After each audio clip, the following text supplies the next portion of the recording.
नमस्कार साथियों, मैं मनीष पिवाल आप सभी का आपके अपने चैनल लर्न एंड शेयर में तहे दिल से स्वागत और अभिनंदन करता हूं। आज हम लोग पढ़ने जा रहे हैं कक्षा 9 की हाई स्टोरी का अध्याय 5 आधुनिक विश्व में चरवाहा है, उसका लेक्चर नंबर 4 हम लोग पढ़ेंगे। लेक्चर 1, 2, 3 हम लोग कंप्लीट कर चुके हैं। लास्ट लेक्चर में हम लोगों ने ये जाना था कि जो औपनिवेशिक शासन है, जो ब्रिटिशर्स का शासन चल रहा था, उस शासन में उन्होंने कुछ ऐसी नीतियां बनाई जिससे क्या होता है, जो चरवाहा है उनका जीवन प्रभावित होता है। अब वो प्रभाव किस प्रकार से होता है वो हम आज के लेक्चर में देखेंगे। और लास्ट लेक्चर में हमने ये देखा था कि कौन कौन सी ऐसी नीतियां थी जो इन चरवाहों के जीवन को प्रभावित कर रही है। जैसे कि हम लोगों ने देखा जंगलों में जाने पे बंदिश लगाना, पाबंदी लगाना। हम लोगों ने देखा कि चरवाहों की जंगलों में जाने पर बंदिश लगा दी गई, उन पर ज्यादा से ज्यादा टैक्स लगा दिया गया। यहां तक कि एक एक जानवर पर टैक्स लगाने का शुरुआत ब्रिटिश सरकार कर चुकी थी। एक एक जानवर को काउंट कर करके वो क्या है, जंगलों में भेज रही है, एक सीमित समय के लिए भेज रही है। और जितनी जो चरागाह थी, जो जमीन थी, उस जमीन को क्या है, ज्यादा से ज्यादा क्या है, खेतीबाड़ी में तब्दील ब्रिटिश सरकार कर रही थी। ये कुछ ऐसी नीतियां थी जिनका प्रभाव चरवाहों पे क्या होता है वो हम आज के लेक्चर में देखते हैं। तो आइए आगे बढ़ते हैं। आज का हमारा लेक्चर फ्लो यही है, चरवाहों की जिंदगी पर प्रभाव किस चीज का, जो औपनिवेशिक शासन की जो नीतियां होती है उसका। बदलाव का सामना तो करना बहुत जरूरी है, क्योंकि परिवर्तन तो होगा ही जीवन में। तो अब इन बदलाव जो हुए ब्रिटिश सरकार से, जो पहले चरवाहों की स्थिति थी, आराम से घूम रहे हैं, फिर रहे हैं, अपने जानवरों को चरा रहे हैं, कोई दिक्कत वाली बात नहीं। और ब्रिटिश सरकार के बाद आने के बाद जो बंदिशें, जो पाबंदियां लगाई गई हैं, और जो बदलाव हुआ है उसका किस प्रकार से सामना ये चरवाहे करते हैं, वो हम लोगों को आज के लेक्चर में देखना है। यहां तक हमारी भारत की कहानी रहेगी। भारत के हमने देखा कि पहाड़ों पर, रेगिस्तानों पर, पठारों पर कौन कौन से समुदाय पाए जाते हैं, किस प्रकार से औपनिवेशिक शासन में उन पे नीतियां प्रभावित करती है। फिर उसके बाद हम लोग शुरू कर देंगे अफ्रीका में चरवाहा जीवन। हम भारत की जाना, फिर हम अफ्रीका महाद्वीप के बारे में जानेंगे, और फिर तांगनिका के बारे में। ये एक देश है, इस देश का बाद में नाम क्या होता है वो सभी कुछ हम आज के लेक्चर में जानेंगे। तो आइए शुरुआत करते हैं आज के लेक्चर की। और आज का जो इंपॉर्टेंट टॉपिक है वो यही है कि इन बदलावों ने चरवाहों की जिंदगी को किस तरह प्रभावित किया। कौन से बदलाव जो कि औपनिवेशिक शासन की नीतियां लेकर करके आती हैं। अब ऐसी क्या क्या मुख्य नीतियां सरकार उस समय लेकर के आई, वो अपन लोग मैं एक बार आपको थोड़ा सा रिकेप करवा देता हूं, थोड़ा सा याद करा देता हूं। एक तो जो लेकर के आई सरकार, वन आरक्षण की नीति लेकर के आई, जिसमें सरकार ने ये बोला कि वनों को 2-3 भागों में बांट दिया गया। जैसे कि एक आरक्षित वन जिसमें कोई भी नहीं जा सकता, सिर्फ और सिर्फ एकाधिकार किसका है, ब्रिटिश सरकार का है। फिर संरक्षित वन, उसमें परंपरागत अधिकार जो चरवाहे हैं उनको दिए, परंतु सीमित स्तर पर। और फिर गांव के वन जिनमें तो जा सकते थे, पर उनमें फिर कुछ बचा नहीं था, वो सबसे बेकार जंगल थे वो दिए। तो वन आरक्षण की नीति सरकार ने लगाई। दूसरा हम लोगों ने देखा कि लगान में क्या कर दी, सरकार ने वर्दी कर दी, लगान सरकार ने बढ़ा दिया। और यहां तक कि एक एक जानवर पे, एक एक मवेशी पे भी सरकार लगान लगाने लगी। तीसरा हम लोग ये देखते थे कि एक पास का सिस्टम सरकार ने चलाया, जिस पास के सिस्टम में क्या था कि एक एक चरवाहे को एक एक पास दिया जाता था, उस पर समय लिखा जाता था कि भाई आपको 2 दिन के लिए जाना है, 2 दिन बाद वापस आ जाना है, और इतना टैक्स आप पे करो और फिर अंदर जाओ। और अगर 2 दिन बाद अगर आप नहीं लौट पा रहे हो, जितना समय उसमें दिया है उस समय के अनुसार अगर आप नहीं लौट पा रहे हो, तो आप पे क्या होगा, एक जुर्माना लगाया जाएगा। इस प्रकार की नीतियां लगाई जाती है। और इसके अलावा जो पाबंदी बंदिश है जो भी सरकार ने लगाई है वो सब तो है ही, और वो इनमें भी इंक्लूड हो जाती है। ओके, और बाकी पूरा तो आप लास्ट लेक्चर देखेंगे तभी आपको समझ में आएगा। अब इन सभी का क्या प्रभाव चरवाहों पर होता है तो वो देखते हैं। इन चीजों की वजह से चरागाहों की कमी पैदा हो गई। ठीक है, एक यहां पे शब्द छूट गया है, कमी पैदा हो गई। चरागाहों का मतलब है वो स्थान जहां पर अपने जानवरों को चराने के लिए ले जाया करते थे, उस स्थान की क्या है, कमी हो गई। ये कमी हुई कैसे, इस चीज को आप समझिए। देखिए, ब्रिटिश सरकार क्या है, जंगलों को और चरागाहों को, जहां पे जानवरों को चराने के लिए ले जा रहे हैं, इन जगहों को बेकार मानती थी। बेकार क्यों मानती थी, इनका मानना था ये कोई उत्पादनशील नहीं है, जहां से हमें कुछ उत्पादन हो रहा, कुछ प्रोडक्शन हो रहा, ऐसे नहीं हो। अगर यहाँ पे खेतीबाड़ी होती है, एक तो क्या होगा, उपज होगी तो हम उसे मार्केट में बेच करके ज्यादा से ज्यादा प्रॉफिट कमा सकते हैं। और दूसरा क्या है, हम उस पर लगान लगा सकते हैं, टैक्स लगा सकते हैं, तो दोनों तरफ से हम लोग क्या है, कमाई करेंगे। ये ब्रिटिश सरकार का मानना होता है। तो ब्रिटिश सरकार के लिए जो चरागाह है ये बिल्कुल बेकार है, जंगल है वो बिल्कुल बेकार है। उनके लिए सिर्फ और सिर्फ एक ही चीज इंपॉर्टेंट थी, वो थी इनकी इनकम। और वो इनकम किन किन तरीकों से हो सकती है वो ब्रिटिश सरकार सोचती थी।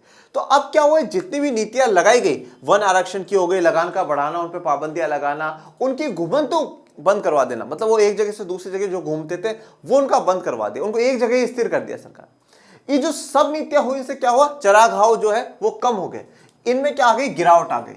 क्योंकि एक तो क्या हुआ, सरकार ने जो जंगल सरकार को चाहिए थे उन जंगलों पर सरकार ने रोक लगा दी, पाबंदी लगा दी। दूसरी बात, जो जंगल फिर बाकी रह गए उनको काट करके सरकार ने क्या कर दिया, ज्यादा ज्यादा खेती में तब्दील कर दिया। तो यहाँ पे जो चराने वाले स्थान है वो कम होते गए, दिन पर दिन कम होते गए। और जब स्थान कम हो गया तो यहाँ पे क्या होगा, इसका प्रभाव किस पे पड़ेगा, जो चरने वाले जानवर है उन पर, जानवरों पे प्रभाव पड़ेगा ना, फिर वो क्या चरेंगे। और जब इन पे प्रभाव होगा तो फिर ये प्रभाव किस पर होगा, चरवाहों पर होगा, जो उनको चराने के लिए ले जाते हैं। जैसे जैसे ज्यादा से ज्यादा चरागाहों को सरकारी कब्जे में लेकर खेतों में बदला जाने लगा, वैसे वैसे चरागाह सिकुड़ने लगे। अब ज्यादा से ज्यादा सरकार जब अपने कंट्रोल में करने लगी इन चरागाहों को, उन स्थानों को जब सरकार अपने कंट्रोल में करने लगी और उनको क्या वहां पर सफाया करवा करके बिल्कुल खेतों में तब्दील करना सरकार ने शुरू कर दिया। क्यों करा, क्योंकि उपज होगी, मार्केट में बेचेंगे, पैसा कमाएंगे, और जो इस पर खेती करेगा उनसे लगान भी वसूलेंगे, तो दो फायदे हैं, खेती में बदला जाने लगा। जैसे जैसे खेती का विस्तार होता गया वैसे वैसे चरागाह सिकुड़ते गए, कम होते गए। ओके, मतलब आप यहां पे ये देख सकते हैं कि एक इनवर्स रिलेशनशिप है, एक नेगेटिव रिलेशनशिप है। कैसे है कि जैसे कि अगर खेती बढ़ रही है तो क्या होगा, जो चरागाह है वो क्या होते गए हैं, कम होते गए। ठीक है, या आप ये भी कह सकते हैं कि जंगल कम होते गए। तो खेती बढ़ती गई और जंगल या चरागाह है वो क्या होते गए, कम होते गए। जंगलों के आरक्षण का नतीजा यह हुआ कि गडरिये और पशुपालक अब अपने मवेशियों को जंगलों में पहले जैसे आजादी से नहीं चरा सकते थे। ठीक है, अब जब जंगलों की वन नीति आई, जंगलों की आरक्षण नीति आई, तो उससे क्या हुआ कि जितने भी जो पशुपालक थे, जो पशुओं का पालन करते थे, पशुओं को चराने के लिए ले जाते थे, ये लोग अब आजादी से अपने पशुओं को वहां नहीं चरा सकते थे। क्यों, क्योंकि एक तो क्या है, पास की नीति सरकार ने लगा दी कि भाई आपको एक पास दिया जाएगा। पास एक तरीके से किस चीज को दर्शाता है, परमिट को दर्शाता है। और परमिट का मतलब क्या होता है, परमिशन, इजाजत, कि आपको इजाजत दे दी गई है कि आप इतने समय के लिए जंगल में जाकर के अपने जानवरों को चरा करके आ सकते हैं और उसके लिए आपको इतना लगान हमें देना होगा, और अगर जितना समय दिया है उस समय में नहीं लौटे तो आप पे क्या होगा, जुर्माना होगा। तो अब पहले की तरह चरवाहे क्या थे, फ्री नहीं थे कि भाई कोई बात नहीं, जब मौसम बदलेगा तब चले जाएंगे, 2 महीने बाद, 3 महीने बाद, कभी भी चले जाएंगे, ऐसा नहीं। अब तो जितना समय उस पास में लिखा उस समय के भीतर भीतर आपको बाहर आना ही होगा, उसके उस समय के अंदर अंदर आपको बाहर आना होगा। तो अब उनको इतनी आजादी नहीं थी। जब चरागाह खेतों में बदलने लगे तो बचे कुछ चरागाहों में चढ़ने वाले जानवरों की तादाद बढ़ने लगी। अब देखिए, जब इन चरागाह जो स्थान है उसको जब खेतों में बदले जाने लगा, जैसे मैंने आपको बताया कि जैसे जंगल है, मान लीजिए जंगल या चरागाह जो भी आप मानना चाहते हैं ये है। अब जब ये क्या हुआ, इनको हम हटाते गए और हम खेतों में तब्दील करते गए। जैसे मैं एक बार है ना ऐसे इकाई में मानता हूं, यूनिट में मानता हूं। जैसे मान लीजिए कि भाई 100 चरागाह थे, ओके 100 चरागाह थे, पूरे भारत की मानते हैं 100 चरागाह थे जहां पे जानवरों को चराने के लिए ले जाया जाता था। अब हुआ क्या कि भाई जानवर तो उतने, और जैसे मैं मान लेता हूं कि भाई 1000 जानवर है, ओके 1000 जानवर 100 चरागाहों पर जा रहे हैं, मतलब एक चरागाह पर कितना, 10 जानवर जा रहे हैं। ओके, एक चरागाह पर 10 जानवर जा रहे हैं। ये है थोड़ा सा मैथ का कैलकुलेशन, आप देख लीजिएगा, मैं इतना मैथ नहीं बता रहा हूं आपको। एक चरागाह पर 10 जानवर जा रहे हैं। अब सरकार ने क्या करा, मैं मानता हूं इन 100 चरागाहों में से क्या कर दिया, 90 को खेती में परिवर्तित कर दिया। तो बचे कितने भैया, 10। बचे कितने, 10 चरागाह बचे जहां पे जानवरों को चराने के लिए ले जाना। पर जानवर तो अभी भी 1000 के जा रही है, जानवर तो अभी भी 1000 के जा रही। तो क्या होगा, ये 1000 के 1000 अब इन 10 पे डिपेंडेंट है, इन 10 चरागाहों पर डिपेंडेंट। मतलब अब एक चरागाह पे कितने जानवर चरेंगे, 100 चरेंगे। पहले 10 चल रहे थे, अब 100 चरेंगे। तो मतलब क्या हुआ, जैसे जैसे ये चरागाह कम होते गए, जो बाकी के चरागाह रह गए थे, जो बाकी का लिमिटेड एरिया रह गया था, उस पे क्या हो गया, जानवरों की जो संख्या है वो बढ़ती गई। तो जानवरों से भरे रहते थे, जानवरों की जो तादाद है, जो जानवरों की संख्या है वो बढ़ती गई वहां पे। और अब जब भी चरागाह को देखते थे तो क्या होता था, वो जानवरों से भरे ही रहते थे। क्यों, क्योंकि चरागाह, लैंड जो है, जमीन है चढ़ने के लिए, वो कम हो चुकी है, पर जानवरों की संख्या तो उतनी है, जानवर तो उतने ही। अब तक तो घुमंतू चरवाहे अपने मवेशियों को कुछ दिन तक ही एक इलाके में चराते थे और उसके बाद किसी और इलाके में चले जाते थे। अभी तक का तो सीन, अभी तक के सीन का मतलब क्या है कि ब्रिटिश सरकार से पहले, जो ब्रिटिश सरकार जंगलों को अपने अधीन कर रही है, उससे पहले का सीन बता रहा हूं।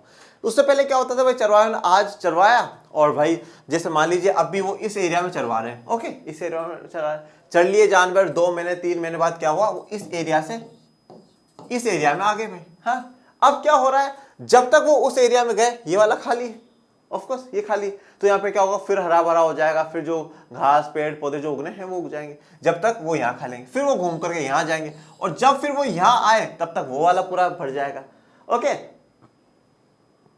डन। तो जब वो उधर जा रहे हैं तो इधर वाला भर रहा है, और जब इधर आ रहे हैं तो उधर वाला वापस फिल हो जाएगा। तो क्या था, पहले तो वो एक इलाके में कुछ समय के लिए चराते थे, फिर दूसरे में चले जाते थे, फिर दूसरे से तीसरे में चले जाते थे, ऐसा ही हो रहा था। इस अदला बदली की वजह से पिछले चरागाह फिर से हरे भरे हो जाते थे। यही कहा मैंने, मतलब वो अदला बदली कर रहे हैं, यहां से यहां गए तो जो पीछे वाले जो चरागाह है ये वाला फिर से क्या हरा भरा हो जाता था। क्यों? क्योंकि वो अगर जब हम वापस लौटेंगे, क्योंकि आना तो है, क्योंकि कोई मौसम के हिसाब से जा रहा है, कोई सर्दी गर्मी के हिसाब से जा रहा है, कोई सूखे बरसात के हिसाब से जा रहा है, तो उस हिसाब से तो हमें पता है कि वापस यहाँ पर आना है, तो वापस वो हरा भरा होना चाहिए। लेकिन चरवाहों की आवाजाही पर लगी बंदिश और चरागाहों के बेहिसाब इस्तेमाल से चरागाहों का स्तर गिरने लगा। अब चरवाहों की आवाजाही पे भाई चरवाहे को रोक दिया गया, भाई आप इतनी आवाजाही नहीं कर सकते, आप एक जगह रहो। जैसे हमने देखा था लास्ट लेक्चर में कि उनके घूमने फिरने पे रोक लगा दी गई।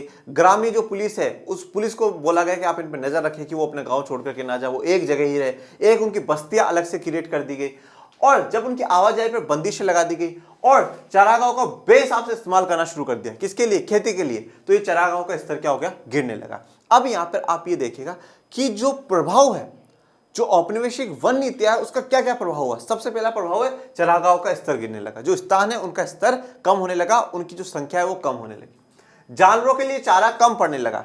क्यों कम पड़ने लगा भाई? पहले एक चरागाह पर 10 जानवर चल रहे थे और अब कितने चल रहे हैं? 100 चल रहे हैं, तो 90 बढ़ गए यार। तो क्या हो गया? जानवरों के लिए चारा कम पड़ने लगा। तीसरा, जानवरों की सेहत और तादाद भी गिरने लगी। मतलब क्या है, जब उनके लिए चारा कम पड़ने लगा, मतलब उनको क्या है, न्यूट्रिएंट्स जो है, उनको जो पोषक तत्व है वो कम मिल रहे हैं। अब कम मिल रहे हैं तो क्या होगा? उनकी सेहत पर असर होगा, उनकी जो हेल्थ है उस पर असर होगा, कमजोर हो जाएंगे, और कमजोर हो जाएंगे तो धीरे धीरे क्या होगा? एक दिन मर जाएंगे। तो उनकी तादाद, मतलब उनकी संख्या, उनकी आबादी भी क्या है? कम होने लगी, गिरने लगी।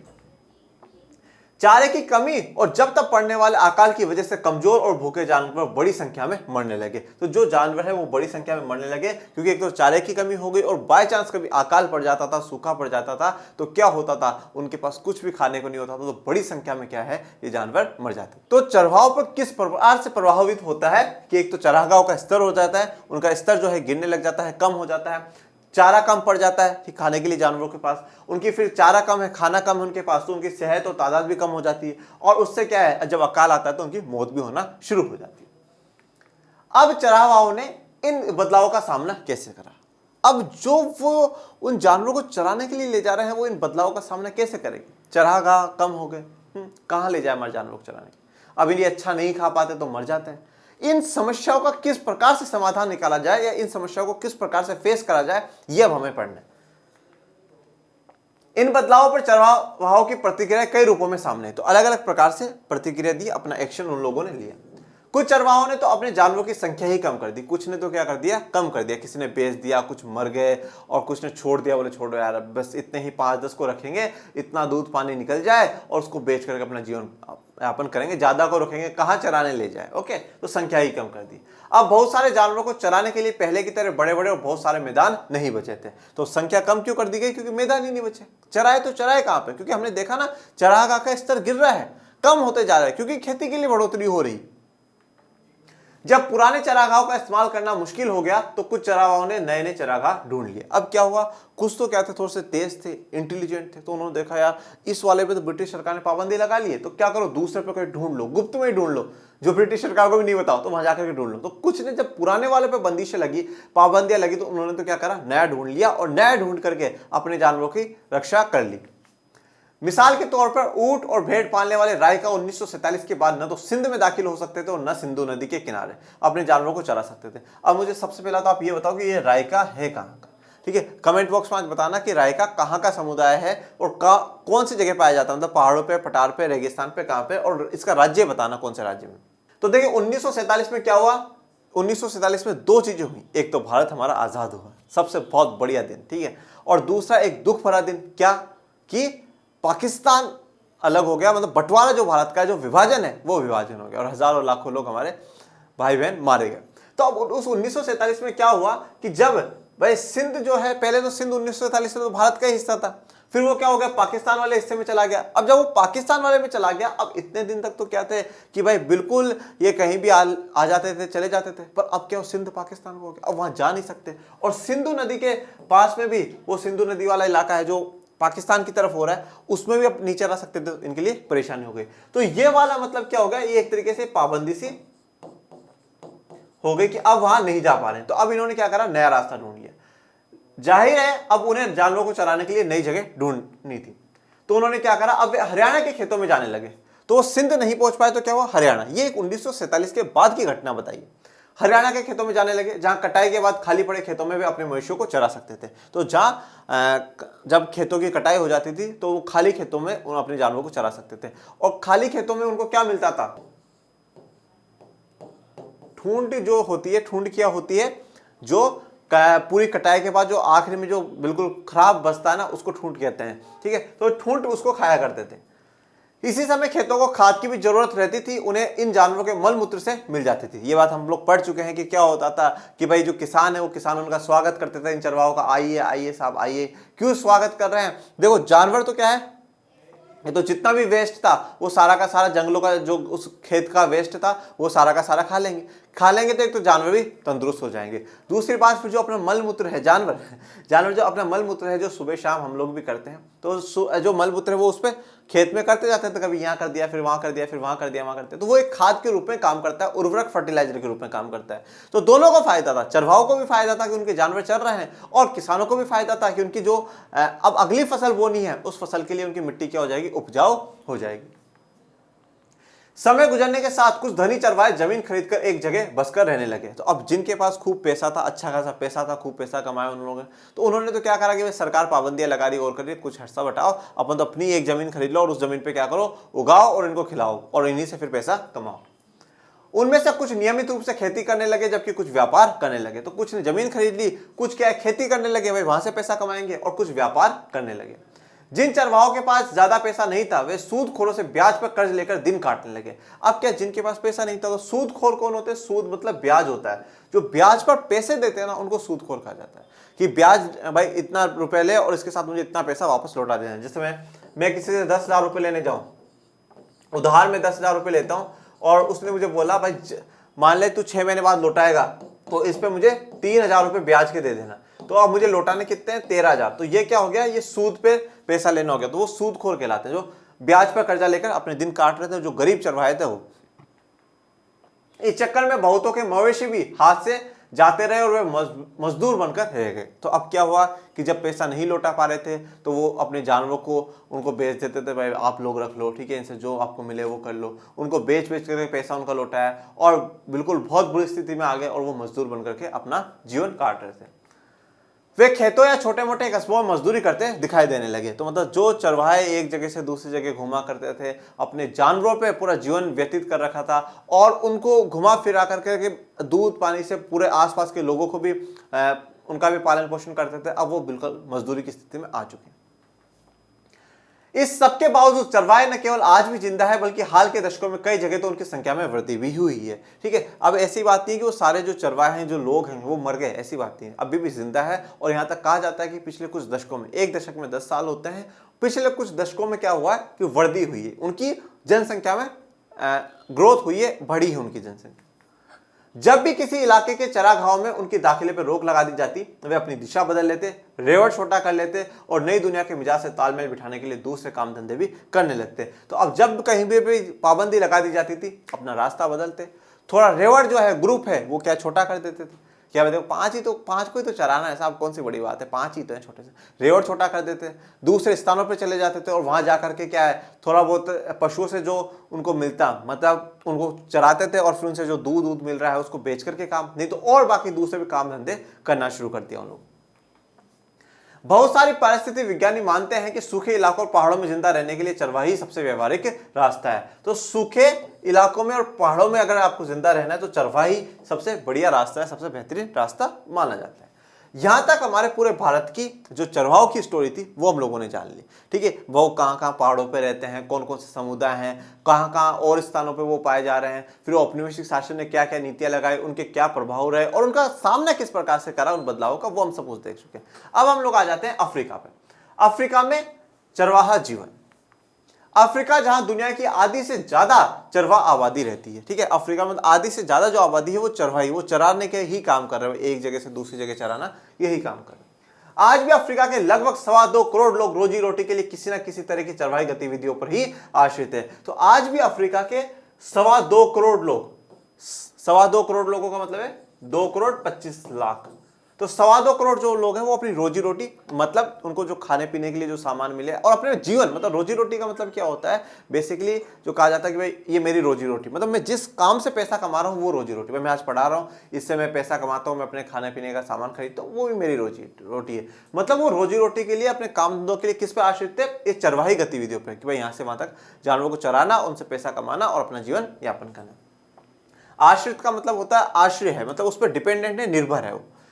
ये एक मैंने आपको मानचित्र दिखाया है अफ्रीका महाद्वीप का, ओके, और ये एनसीईआरटी का मानचित्र है, आप लोग अपनी किताबों में देख सकते हैं, और ये भी मैं नेक्स्ट स्लाइड पे भी दिखाऊंगा। ये यहाँ पर क्या है कि जो अफ्रीका में जो समूह पाए जाते हैं, चरवाहे समूह है, उनके बारे में बता रखा है, ओके, तो उनके नाम दे रखे हैं और उन नामों का आप देख लीजिएगा। इनमें बेदुइन्स, बर्बरेस, मासाई, सोमाली, बोरान और तुर्काना जैसे जाने माने समुदाय भी शामिल है। ठीक है, जब आप ये मानचित्र देखेंगे तो इसमें मिल जाएंगे, जैसे बेरबर्स मिल गए, ठीक है, तुआर्ग मिल गए, बेदुइन मिल गए, ओके, सोमाली मिल गए। तो ऐसे जब आप इसको देखेंगे तो आपको सभी ये मानचित्रों में देखने को मिल जाएगा। इनमें से ज्यादातर अब अर्धशुष्क घास के मैदानों या सूखे रेगिस्तानों में रहते हैं, जहां वर्षा आधारित खेती करना बहुत मुश्किल है। तो अभी क्या है, अर्धशुष्क, अर्धशुष्क का मतलब जो सूखे इलाके, थोड़ा बहुत सूखा इलाका, घास वास उग जाती है, उन मैदानों में ये लोग रह रहे हैं। रेगिस्तानों में रह रहे हैं, सूखे रेगिस्तानों में रह रहे हैं, जहां पे वर्षा से कम खेती हो सकती हो, क्योंकि नहीं तो फिर कल को खेती के चक्कर में और कोई हटा देगा, तो उस चक्कर में है ही नहीं। वो सूखे उन जगहों पर है जहां पे थोड़ा बहुत कुछ उगता है, झाड़ी वाड़ी जो भी पत्ते होते हैं उनके जानवरों को मिल रहे हैं, उनको खा रहे हैं, पी रहे हैं और अपना जीवन व्यतीत कर रहे हैं। यहाँ के चरवाहे गाय, बैल, ऊंट, बकरी, भेड़ व गधे पालते थे। ठीक है, तो क्या क्या पाल रहे हैं, गाय, बैल, ऊंट, बकरी, भेड़, गधे, ये लोग पालते हैं। अब इनसे, इन जानवरों से जो इन चरवाहों को दूध, मांस, पशुओं की खाल व ऊन जो मिलती थी उसको बेचते थे और अपना जीवन यापन करते थे। मतलब सिस्टम वह का वही है, भारत वाले ही है कि भाई ये पाल रहे हैं, फिर उनसे जो सामान उनको मिल रहा है उनको बेचते हैं और अपना जीवन यापन कर रहे हैं। ओके, कुछ चरवाहे व्यापार और यातायात संबंधी काम भी करते थे, तो कुछ व्यापार भी करते थे और यातायात मतलब जैसे कि कोई गाड़ी चलाना और कुछ करना, ऐसे काम भी कर रहे हैं। कुछ चरवाहे के साथ साथ खेती भी करते थे, तो कुछ ऐसे भी थे जो जानवरों को चरा भी लेते थे और उसके अलावा थोड़ा बहुत खेती वेती का भी काम कर लेते थे। कुछ लोग चरवाही से होने वाले मामूली आय से गुजर नहीं हो पाने पर कोई भी धंधा कर लेते थे। अब क्या है, कुछ लोग ऐसे जो बहुत गरीब है, बहुत पिछड़े हुए, अब उनको पता है कि यार चराने से ये थोड़े से तो जानवर है, अब इनको चरा कर कितना मिल जाएगा, तो अब वो कुछ भी काम करने को तैयार है। कोई भी काम धंधा मिल जाए तो थोड़ा सा जो एक्स्ट्रा पैसा मुझे कमाने का अगर मौका मिल रहा है तो वो मैं एक्स्ट्रा पैसा कमा लेता हूं। अब आते हैं तांगानिया के बारे में। इसके बारे में, ये एक देश है, इसके बारे में हम समझते हैं। ब्रिटेन ने पहले विश्व युद्ध के दौरान उस इलाके पर कब्जा कर लिया जिसे जर्मन ईस्ट अफ्रीका कहा जाता था। देखिए, जर्मन ईस्ट अफ्रीका का क्या मामला है आप उसको समझिए। जर्मनी तो आपको पता है देश है, तो जर्मनी ने भी क्या है, कॉलोनी बना रखी थी, उपनिवेश बना रखा था, जैसे ब्रिटिशर्स ने किसको, भारत को बना रखा था। ठीक है, डच, इंडोनेशिया ऐसा है, तो इन्होंने क्या कर रखा था, जर्मन वालों ने अफ्रीका में बना रखा था। तो ये जो आपको यहाँ पे ग्रीन ग्रीन वाला पोर्शन नजर आ रहा है ना, थोड़ा सा जो डार्क ग्रीन में, ये वाला जो पोर्शन इसमें मैंने ब्लैक पेन से सर्किल करा है, ये वाला जो है इसको कहा गया है जर्मन ईस्ट अफ्रीका कहा गया है, और इसी में ये देश आएगा तांगानिया का। ठीक है, 2-3 देशों से मिलकर के बना था जिसपे जर्मनी का अधिकार था। फिर क्या बोला गया, ब्रिटेन ने पहले विश्व युद्ध के दौरान उस इलाके पे कब्जा कर लिया। ठीक है, तो 1914 से 1918 तक क्या चलता है, प्रथम विश्व युद्ध चलता है। और आपको यह बात पता ही होगी कि ब्रिटेन और जर्मनी जो है ये दोनों अपोजिट थे, दोनों आमने सामने थे, और ब्रिटेन वाली जो टीम है वो क्या होता है, जीत जाती है विश्व युद्ध में, प्रथम विश्व युद्ध में। तो जब ब्रिटेन वाली टीम जीत जाती है और उसके बाद क्या होता है, वर्साई की संधि भी होती है 28 जून 1919 को। तो ये वाला जो इलाका है जर्मनी वाला, ये किसके अंडर में आ जाता है, ब्रिटेन के अंडर में आ जाता है। ब्रिटेन अपने अधीन ले लेता है, किसको ले लेता है, जर्मन ईस्ट अफ्रीका को, जर्मन ईस्ट अफ्रीका को ले लेता है। और कब लेता है, प्रथम विश्व युद्ध के दौरान। 1919 में तांगानिया क्या ब्रिटिश नियंत्रण में आ गया। ठीक है, तो 1919 में क्योंकि विश्व युद्ध खत्म हुआ और उसके बाद फिर जो ये तांगानिया क्या है, ये ब्रिटिश नियंत्रण में आ जाता है।